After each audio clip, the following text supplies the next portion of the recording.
Hello everyone. In this video, I'll show you how to fix the automatic repair loop problem in Windows. If your PC keeps showing automatic repair, your PC did not start correctly, then follow this process carefully, because in many cases, this solves the issue completely.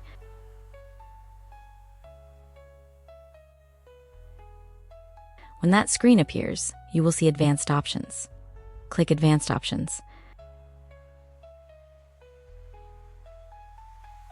After that, choose Troubleshoot. Inside Troubleshoot, click Advanced Options again. Now select Startup Repair.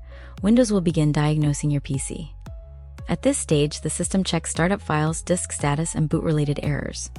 Wait until the process finishes. Sometimes Windows repairs the problem automatically and your PC starts normally. But if Startup Repair finishes and shows Startup Repair couldn't repair your PC, then move to the next method. Again, click Advanced Options. Go to Troubleshoot, then open Advanced Options once more. This time select Command Prompt. Command Prompt will open. Now, here you need to type a repair command. Type sfc scannow.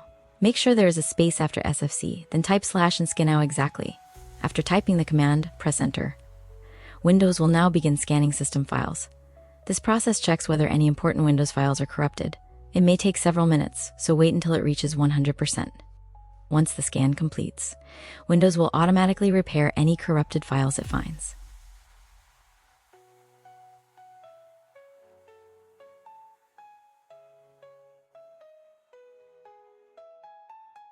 If corrupted files are repaired successfully, you'll see a confirmation message.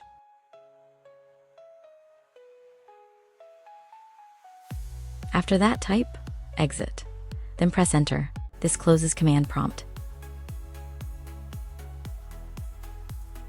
Now you will return to the recovery screen. Click Continue. Windows will restart. Wait while the system loads again. If the repair was successful, the automatic repair loop will stop, and Windows should open normally. As you can see, once corrupted files are repaired, the PC starts successfully without returning to the repair screen. Thanks for watching.